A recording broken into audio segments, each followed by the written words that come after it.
So welcome dear students. Now we are going to continue the revised simplex method. Hopefully you have seen the video of the revised simplex method so that you could clearly understand what revised simplex method is all about. So before starting the revised simplex method, it is a humble request to all of you that please go through the statement and methodology of the revised simplex method which has been stated in the video. It is very much essential so that you could clearly identify what revised simplex method is all about and what it is stating to you, that the way in which the problems could be solved.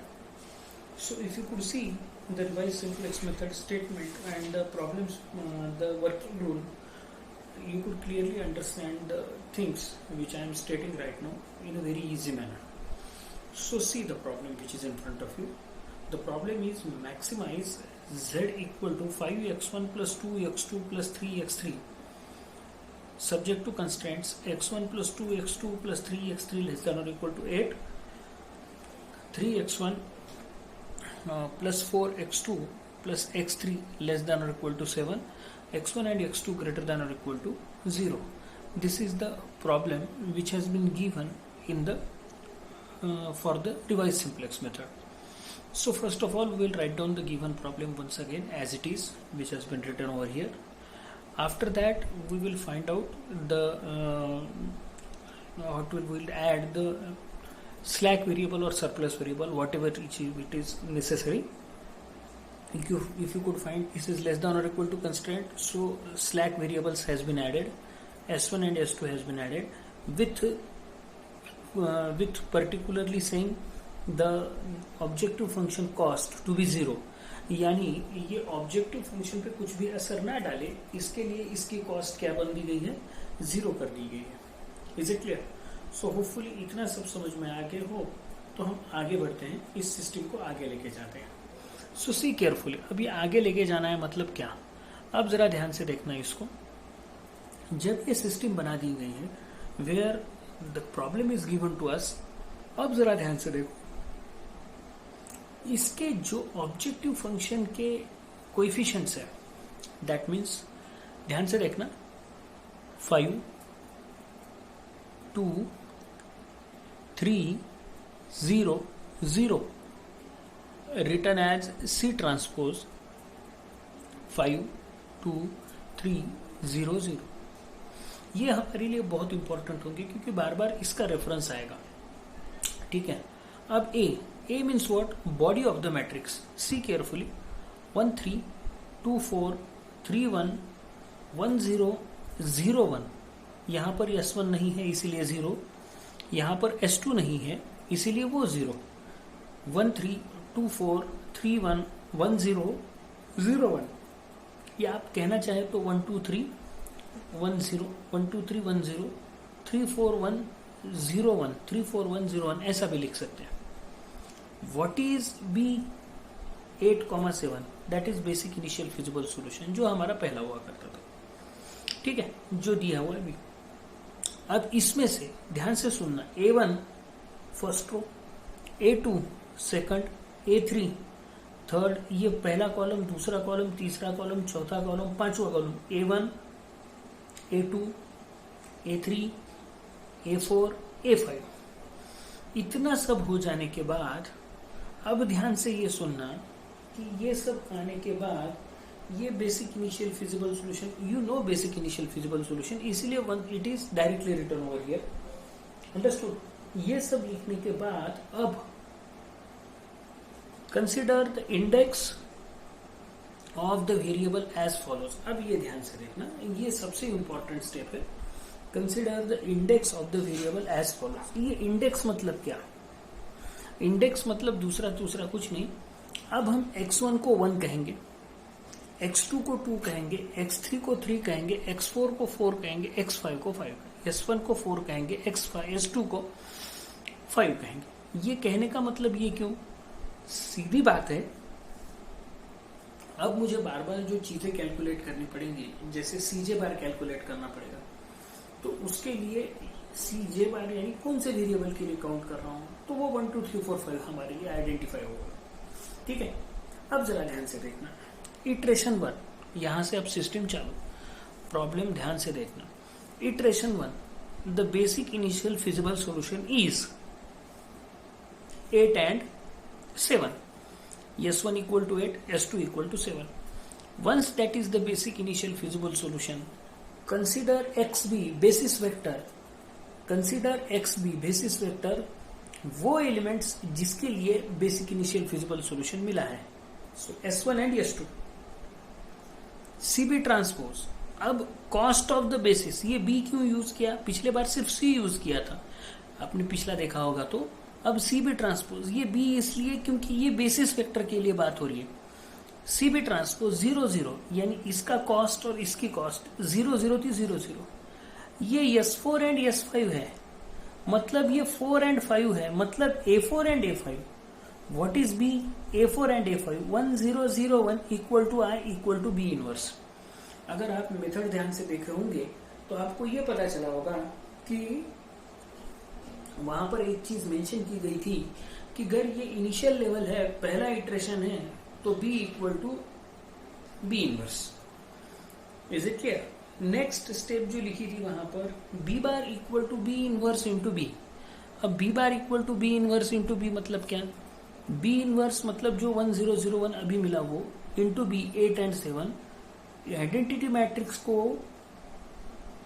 किसी भी matrix से मैं multiply करूं तो answer वही आने वाला है, 8 एंड 7. इतना क्लियर हो जाने के बाद J इक्वल टू, अब ध्यान से देखना, J इक्वल टू वो एलिमेंट्स कंसीडर करना जो एलिमेंट्स बेसिस में नहीं है. अगर हमारा बेसिस x1 एंड x2 होता तो J में होता x3, S1 and S2. Understood? लेकिन हमारे बेसिस में S1 एंड S2 है, तो इसमें से S1 एंड S2 हम यूज कर रहे हैं, मतलब अनयूज्ड क्या है? x1 x2 x3. So J equal to x1 x2 x3. Is it clear? J equal to x1 x2 and x3. अब अगर इतना क्लियर हो गया हो, x1 x2 एंड x3 इतना क्लियर हो गया हो, तो मैं जरा सा इसके लिए भी आगे बढ़ता हूँ. ध्यान से देखना. इसे क्लियर? इसके लिए भी आगे बढ़ रहा हूँ, जरा ध्यान से देखना. तो अब देखो क्या हो गया. 1 2 एंड 3 हो गया. क्यों 1 2 एंड 3? क्यों? क्योंकि x1 is represented by 1, x2 is represented by 2, x3 is represented by 3. तो 1 2 3. Now pi equal to CB transpose into B inverse. अब ये पाई की value CB transpose into B inverse already हमें फॉर्मुलेट करके दी गई थी. ये वैल्यू कैलकुलेट करने के लिए अब मैं पाई की वैल्यू देखूं वहां पर क्या है. सो CB ट्रांसपोज 0 0 B इनवर्स 1 0 0 1. इसका आंसर 0 0. इसका मतलब पाई की वैल्यू 0 0. अब फार्मूला जो दिया हुआ था आपके लिए CJ bar. What is the formula of CJ बार? अगर आप देखोगे तो वहां पर एक के बाद एक मैंने 4 फार्मूले लिखे थे. कहां पर? जो मेथड हम इनवर्स, जो मेथड हम लिखने वाले थे, किधर? अगर आप पिछला वीडियो ध्यान से देखें तो स्टेप नंबर 3 में मैंने 3 फार्मूले बेसिकली कहे होंगे और चौथा फार्मूला की कॉलम का होगा. ठीक है? तो अब ये 3 फार्मूले किसके थे? पहला पाई का था जो हमने कैलकुलेट कर लिया, दूसरा B बार का था जो भी हमने कैलकुलेट कर लिया. अब CJ बार रह गया. अब CJ बार इसका मतलब क्या कहा उसने? CJ बार मतलब pi into AJ into CJ. Pi into AJ into CJ मतलब ये J क्या? J1 2 3. मतलब मुझे 1 के लिए एक बार कैलकुलेट करना है, 2 के लिए एक बार कैलकुलेट करना है, 3 के लिए एक बार कैलकुलेट करना है, आगे बढ़ना है. इतना अगर क्लियर हो गया हो तो अब मैं नेक्स्ट स्टेप पे जाता हूं. मैं फिलहाल ये पेज ऐसा ही रखूंगा सो दैट आपको अंडरस्टैंड करने के लिए आसान हो जाए, और हम दूसरा पेज यहाँ पर इंट्रोड्यूस कर रहे हैं. होपफुली अब आप इसको क्लियरली देख पा रहे हो. सो ध्यान से देखना. अब जरा ध्यान से देखोगे तो C1 बार क्या मिला? C1 bar equal to pi A1 minus C1. Pi A1 minus C1 formula. Pi मतलब क्या? 0 0. पाई की value 0 0 as it is mention कर दी 0 0. A1 मतलब क्या? A1 की वैल्यू आप जानते थे पिछले पेज पर क्या थी. मैं पिछला पेज निकाल के दिखा भी देता हूँ आपको, सेफ रहेगा, आपको भी अंडरस्टैंड करने में आसान होगा. 1 3 minus C1. What is the value of C1? 5. So pi A1 minus C1, इसका आंसर आया -5. आप मल्टीप्लीकेशन करके ले सकते हैं. इसका आंसर आया -5. सिमिलरली पाई A2 माइनस C2, पाई की वैल्यू सेम, A2 की वैल्यू 2 4, C2 की वैल्यू 2 -2, C3 बार पाई A3 माइनस C3, आंसर -3। अब वहां पर एक चीज आइडेंटिफाई की थी, वो चीज ऐसी कि यहां पर आपको डिसीजन लेना था व्हाट Cj बार, क्या all Cj bar are greater than or equal to 0।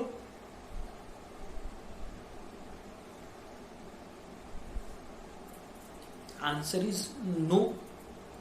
आपने देख लिया होगा अभी तक, क्या all Cj bar greater than or equal to 0, answer is no.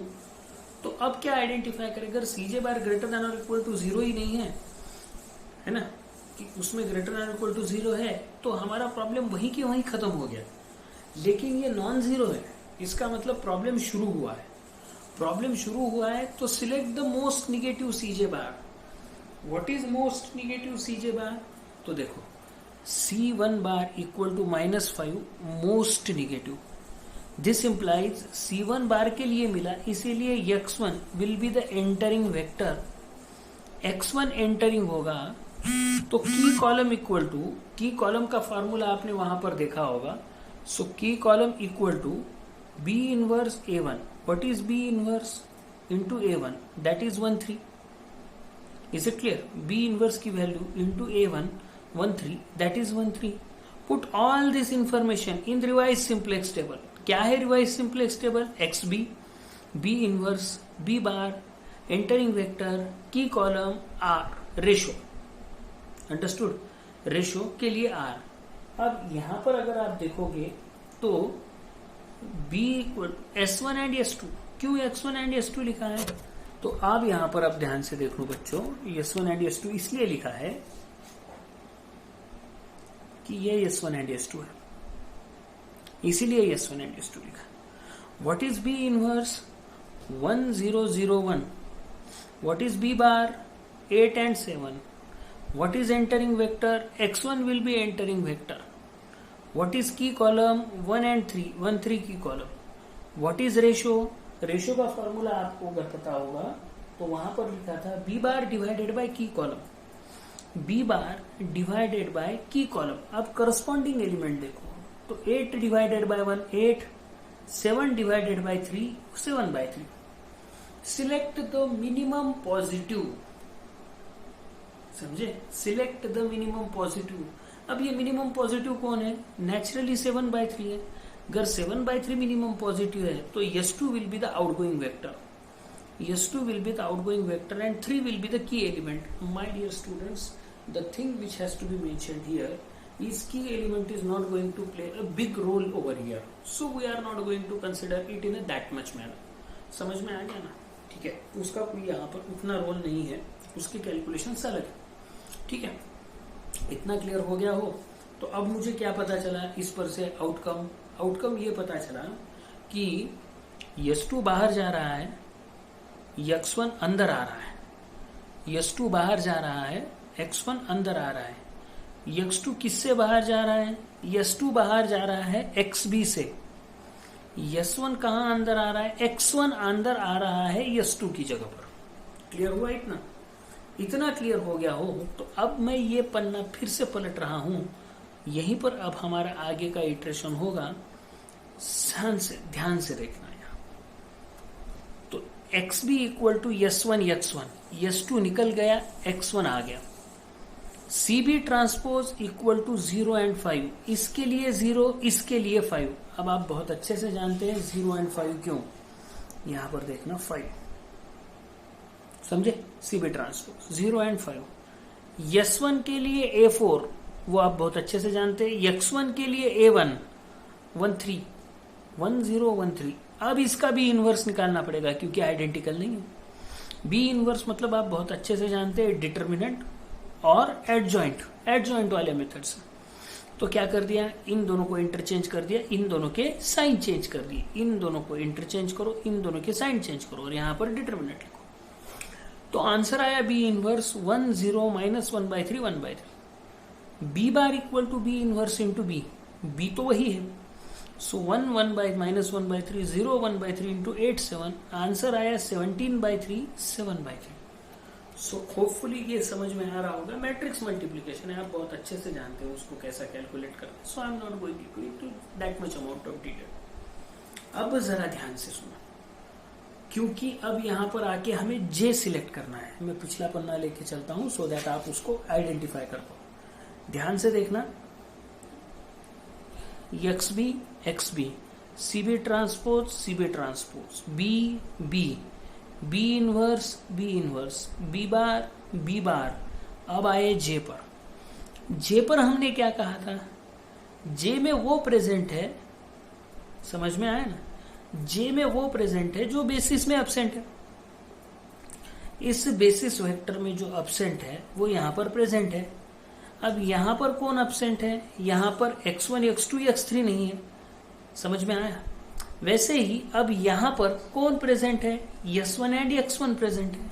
तो ध्यान से देखना, s1 है और x1 है, मतलब कौन एब्सेंट है, x2 x3 and s2। So J equal to S2, X3 and S2. Once J equal to X2, X3 and S2, immediately X2 के लिए 2, X3 के लिए 3, S2 के लिए 5। अब मुझे CJ बार जो निकालना पड़ेगा 2, 3 and 5 के लिए निकालना पड़ेगा। ये बात समझ में, इतना आसान है। तो इमीडिएटली पाई निकालो, पाई इक्वल टू, क्योंकि यहां पर भी pi equal to CB transpose into B inverse. CB transpose के लिए 1 0 एंड 5, सीबी ट्रांसपोज 0 एंड 5 है। बी इनवर्स की वैल्यू जो है वो अभी ऊपर निकाली थी, आंसर आया 0,5/3। पहला 0, दूसरा 5/3। अब सीजे बार फार्मूला वही, पाई एजे माइनस सीजे। अब C2 bar equal to pi A2 minus C2, 0,5/3, 2/4 A2 के लिए -2। आंसर कैलकुलेट करने के बाद आया 14/3। नेक्स्ट C3 बार पाई A3 माइनस C3, 0,5/2, 5/3। A3 है तो 3/1 -3। यहां पर मैं क्लियर कर दूं, यहां पर देखना A3 3/1 है। थोड़ा भी कंफ्यूजन है तो यहां पर ध्यान से देख लेना, तो वो चीजें आइडेंटिफाई हो जाएगी। ठीक है, जरा ध्यान से देखो। फिर -3 -4/3 C5 बार पाई A5 C5 माइनस C5, 0,5/3, 0,1 0, 5/3। अब इसमें से क्या हुआ, एक ही एलिमेंट निगेटिव है, हमारे लिए सिलेक्शन के लिए चांस ही नहीं है। Select the most negative element. अब कौन सा मोस्ट निगेटिव है, -4/3। -4/3 वो आया C3 के लिए। C3 मतलब X3 will be the entering vector. X3 अंदर आएगा। अब ये अंदर आएगा तो बाहर ना किसी को निकलना पड़ेगा, या तो S1 निकलेगा नहीं तो X1 निकलेगा, या तो S1 निकलेगा नहीं तो X1 निकलेगा, दोनों में से कोई ना एक बाहर निकलेगा। तो वो कौन सी बाहर चीज होगी, वो डिपेंड होगा वो रेशो निकालने के बाद, यानी टेबल लिखने के बाद। टेबल लिखने के लिए मुझे क्या कैलकुलेट करना पड़ेगा, की कॉलम कैलकुलेट करना पड़ेगा। तो की column is equal to B inverse into A3। B inverse की वैल्यू, A3 की वैल्यू, A3 इसलिए क्योंकि C3 मिला। आंसर आया 8/3 1/3।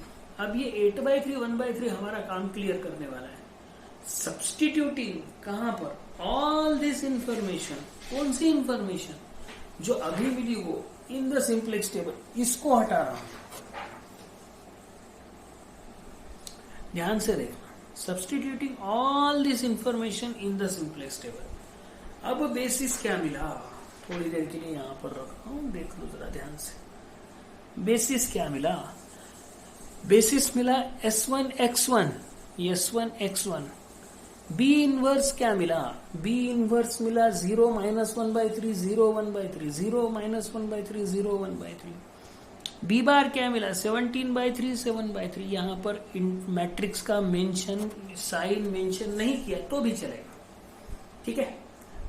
एंटरिंग वेक्टर क्या हुआ, entering vector x3 will be the entering vector, x3 will be the entering vector. Key column मिला 8/3 1/3, 8/3 and 1/3। Ratio का फॉर्मूला था की column divided by, key column जो था ना वो B bar divided by key column.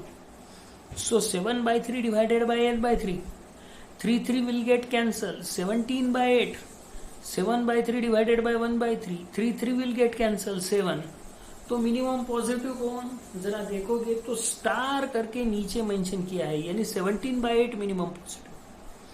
आपके 17/8 मिनिमम पॉजिटिव, तो आउट कौन हो रहा है, S1 बाहर निकल रहा है।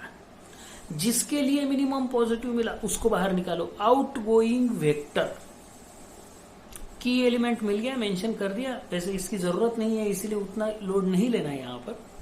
अब यहां पर इतनी क्लियर हो गई, तो एक चीज क्लियर हो गई कि अंदर है अब x1, उसके साथ अंदर आया x3, S2 बाहर निकल गया।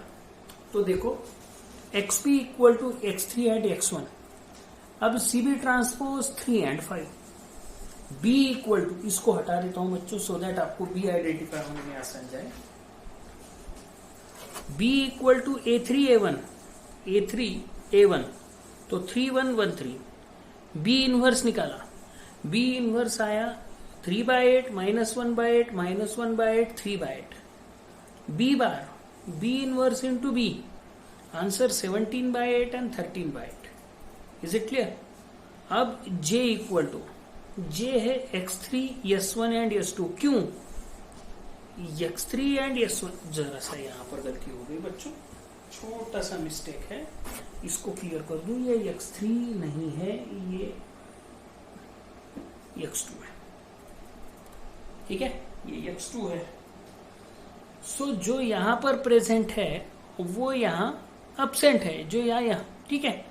तो यहां पर x3 है, x1, तो x2 S1 S2 2 4 5। Pi equal to CB transpose into B inverse 3 5 3 B inverse equal to 1/2। इसका इसका जो भी मैट्रिक्स मल्टीप्लीकेशन है, आंसर आया 1/2 3/2।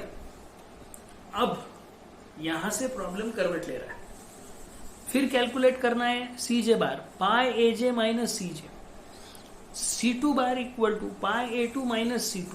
वैल्यूज पुटअप करने के बाद वैल्यू मिली 5।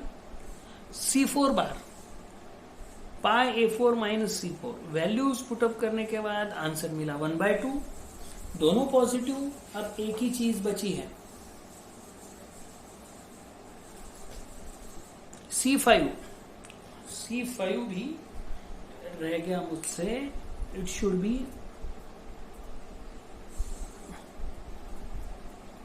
तो C5 बार पाई A5 माइनस C5, तो पाई A5 माइनस C5, पाई A5 minus C5 values put up करने के बाद 3/2।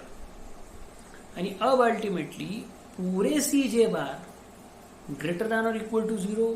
पहले दोनों पॉजिटिव थे, ये भी पॉजिटिव। इसका मतलब the current basis gives optimum solution, यानी ये जो बेसिस है ऑप्टिमम सॉल्यूशन दे रहा है। अब वो बेसिस कौन सा है जिसके लिए मुझे ऑप्टिमम सॉल्यूशन मिला? पीछे चलता हूं बच्चों, वो है x3 एंड x1। ये अगर ऑप्टिमम सॉल्यूशन दे रहा है तो वो सॉल्यूशन क्या है? वो सॉल्यूशन है B bar 17/8 and 13/8। So see carefully, पहला x3 था तो x3 इक्वल टू 17/8, दूसरा x1 था तो x1 इक्वल टू 13/8। अब ओरिजिनल डिसीजन वेरिएबल 3 थे, x1 था, x2 था, x3 था। इसमें से x2 एब्सेंट है तो x2 0।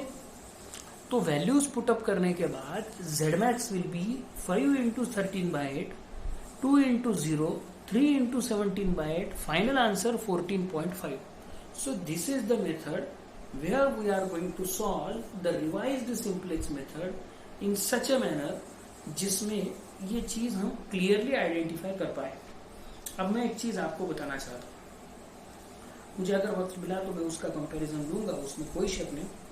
लेकिन अगर मैं ना कर पाऊं वक्त की वजह से, तो ये फंडामेंटल रिक्वेस्ट रहेगी कि यही प्रॉब्लम आप सिंप्लेक्स मेथड से सॉल्व करो। कौन सा प्रॉब्लम? ये वाला प्रॉब्लम सिंप्लेक्स मेथड से सॉल्व करो और हर एक इटरेशन हर एक सिंप्लेक्स टेबल के साथ मैच करो। क्या कह रहा हूं समझ में आ रहा है? हर एक इटरेशन हर एक सिंप्लेक्स टेबल के साथ मैच करो।